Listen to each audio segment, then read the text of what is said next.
people said, we support war. It had a lot of support. The Republican Party was very heavily for it. The Democratic Party was split. It might have passed. It would be so different if it had.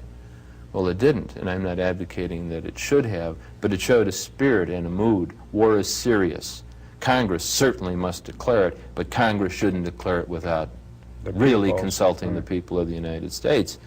The Bricker Amendment in 1953 was the result of particularly Republican animosity toward the peacemaking of President Roosevelt and then President Truman vis-a-vis the Russians at the end of World War II. And what it would have stipulated was that not only could the President not enact a treaty without the advice and consent of the Senate, he could make no agreement without the advice and consent of the Senate. No foreign agreement of any kind without the advice and consent of the Senate.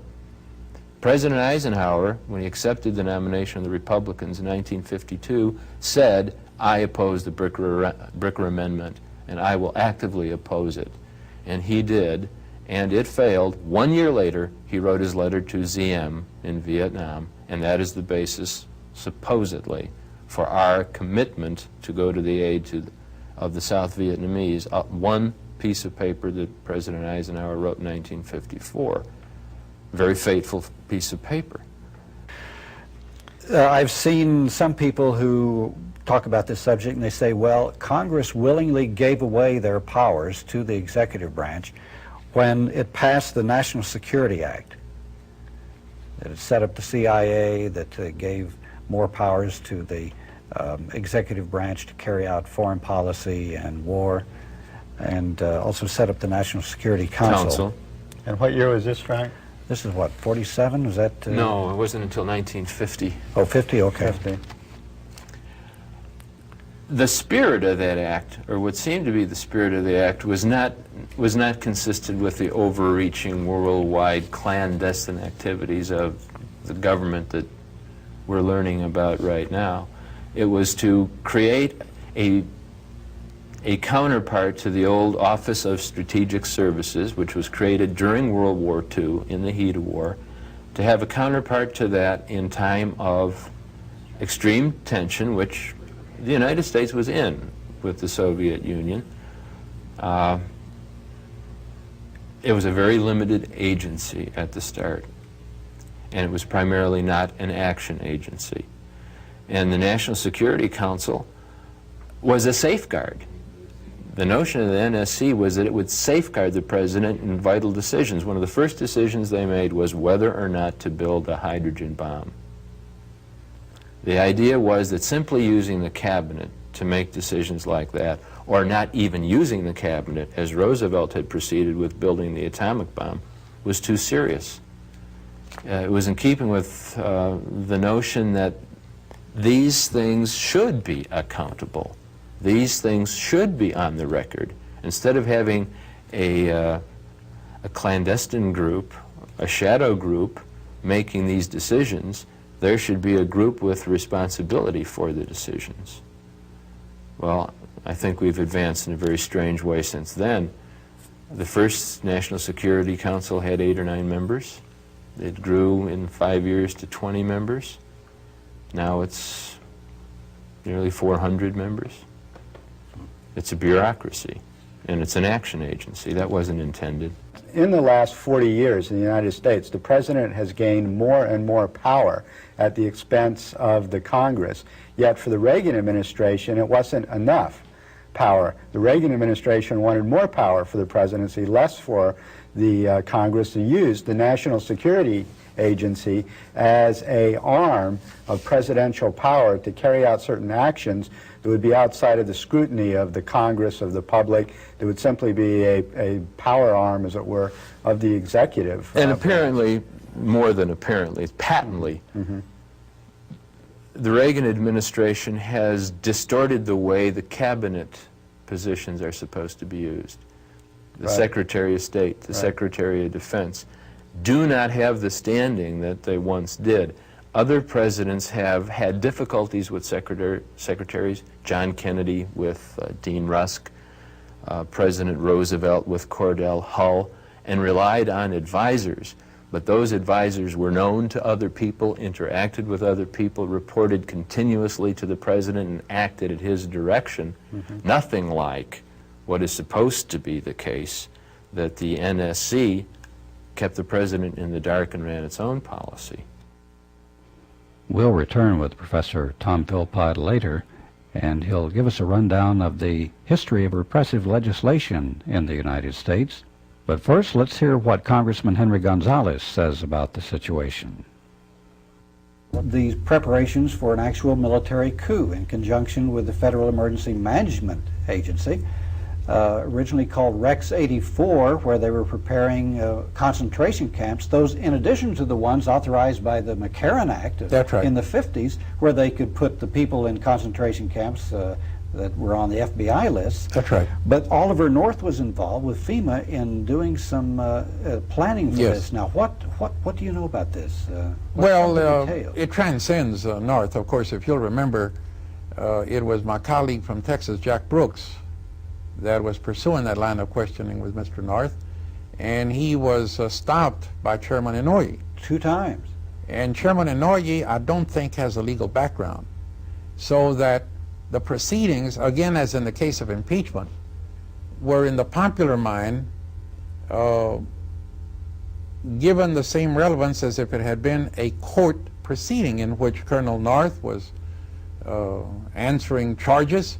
But the truth is that it was simply a Congressional Commission of Inquiry or Committee of Inquiry, and the Congress under the Constitution is limited in its ability to investigate. It's not an executive branch, it's not a CIA, it's not an FBI, and it can do so only for the purposes of perfecting legislation. So that unless you have a sharp chairman, you can have an agile witness helped by an agile lawyer and make it look as if they're winning a adversary proceeding as if it were in a criminal court, which it never has been and never is. However, what isn't very much publicized is that both North, Poindexter's, and the others are facing grand jury investigations and possible indictments. In a criminal case, that is a court of proper jurisprudence. And you don't have the publicity, you don't have the same thing you do in the committee hearings, but nevertheless is indicative of the gravity of the activities of North. Now, with respect to Brooks challenging North or asking him about these residual standby plans, which have been in existence for some time, but which are more proximate to us today as a result of a national security advisory that President Reagan signed in May of 1984, and which of course is by its very nature under the coverage of security, and you could be hauled up and brought in by the FBI and charged with espionage if you were to reveal any knowledge as to the exact content of that document, because it's under the restriction of security and secrecy. This is a reason why you saw that sudden flurry of spies, including the grandson of the historian Elliot Morrison. It was in September and October of '84. That followed the signing of this National Advisory Security Order of the President in May, because it changed the area which up to then was permissible for the release of information, but after that is not. And that executive order, or rather that National Security Advisory, is one of those. But there's no question that it was patterned after what was talked about during the Watergate crisis. At that time, there were standby powers. General Haig at that time was the one in which there were such things seriously discussed as the suspension of the national elections in 1974, or rather 72. if there were turbulence and disorder throughout the country that would prevent an orderly process. Well, who's going to determine that? Once you do that, then it's possible to invoke such things as military. It's the same thing in the basic legislation establishing the Department of Energy. Were you aware of the fact that under that, the Secretary of Defense could call in the troops? That is, the Department of Energy. The Secretary of Energy could summon the troops with respect to atomic security or atomic plant security. And these are things that have yet to be fully evaluated. They haven't been debated, so they haven't been evaluated. And it is true that when you have the option left to an executive to determine when that period of danger is, the word today is terrorism. One reason the INS was rounding up the sanctuary people in churches in Arizona. You know, we have 7 priests, ministers, and lay workers in our penitentiaries now. We're doing no more than trying to help the Salvadoran refugee. But INS raised the issue in the Spectre and the administration that the possibility was strong that some of those so-called illegals were covert terrorists. It is a dangerous times we live in. Our system is brittle. We're celebrating the 200th anniversary of the writing of the Constitution. There's no divine sanction that says that we are going to enjoy this form that we take for granted until the 200th anniversary of its initiation. That is, it won't be until March 3rd, 1989, that we can say we have reached the 200th anniversary under this form of government, under this Constitution. Do you find it disturbing that people like the Attorney General of the United States and the President of the United States and some of the judiciary say that we really don't need the amendments to the Constitution, particularly the Bill of Rights? All we need is the basic Constitution, which the framers in secrecy in Philadelphia said that we should have. This is the raging controversy surrounding the personality of the individual, Judge Bork, that President Reagan has submitted for appointment to the Supreme Court. That's exactly what he has reflected in his ideological judgments and decisions and writings and lectures and the like. And it is as if they are saying everything that has happened since Justice Marshall, John Marshall, in the 1830s, made the fundamental decisions regarding the supremacy of constitutional interpretation by the courts, as if we should go to the prior period, to the status quo ante. And because Bork is saying, and I'm sure that the Attorney General, who is less intellectually capable, is more crudely saying to the strict constitutional interpretation. Well, if you go to that, you'd go back to the period of time when slavery was recognized in the Constitution and the divine right of private property. So that we're talking about ideologues, which is the basic cause of the troubles we find ourselves, because for the first time in our history, we have as president an ideologue we haven't had before. There's another aspect, or a couple of aspects, of this total framework that we're talking about, these activities, this secret team type of activity. It came out a few weeks ago, a few days ago, in the socialist newspaper in these times, and also in The Nation, talking about the October Surprise Group, Yes. which was part of Reagan's, when he was running for the presidency the first time against Carter. And we find these same people popping up there, Secord, and can you tell us about Well, that it was October more Surprise insidious Group? than that.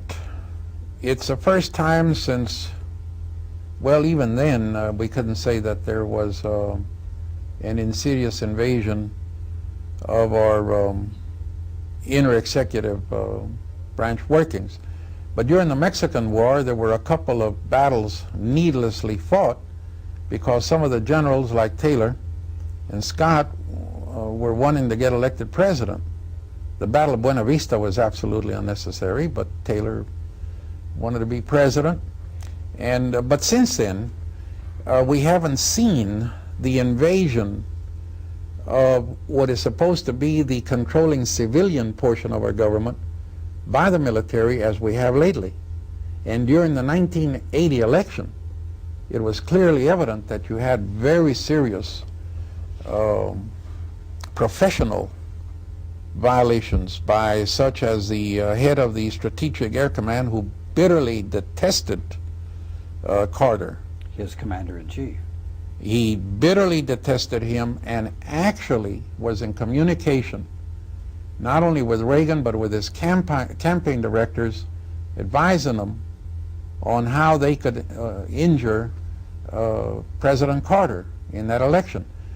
Of course, it is very disturbing to know that when that aborted rescue, those helicopters crashing, that it was General Secord who was in command of the coordination, which in retrospect the military said was faulty. And Colonel North, our same ally, was standing there on the border of Iran and Turkey observing the operation.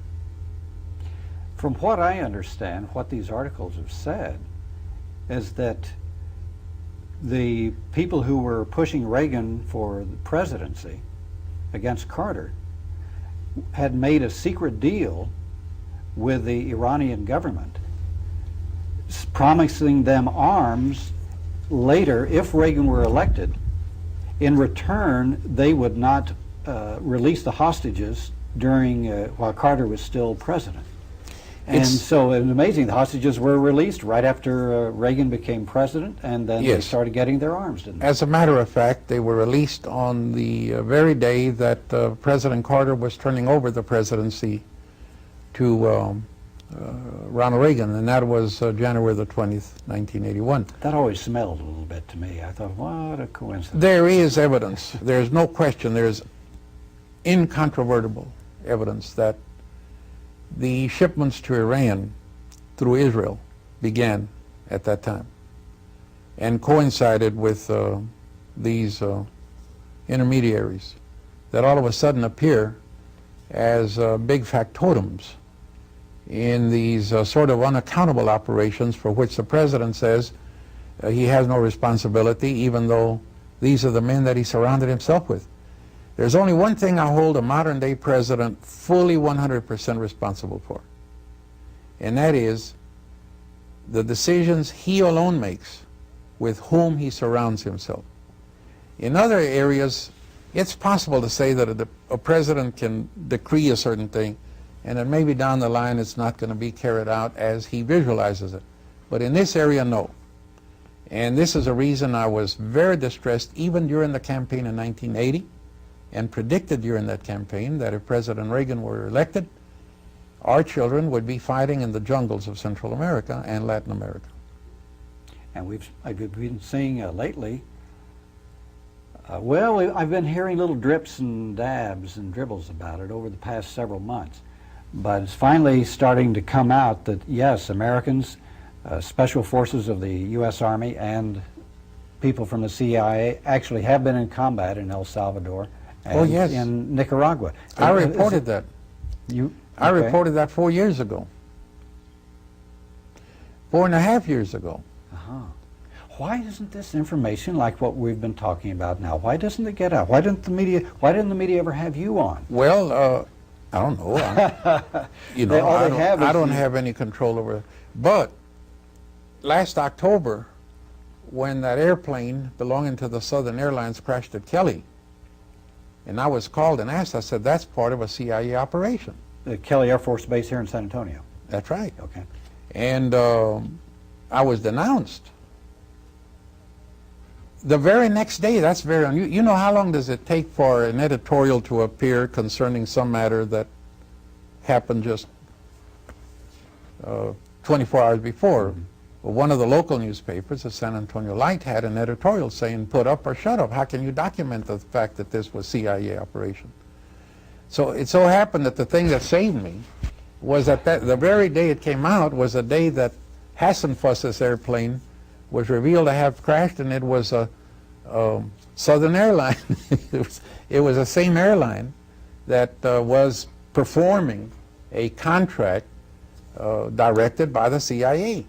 So that I was amazed when my office was inundated. In fact, the reporters, television, radio, even reporters from other countries, from China to Britain to France, were in there. They didn't fit in my office saying, are you saying that this is a CIA operation?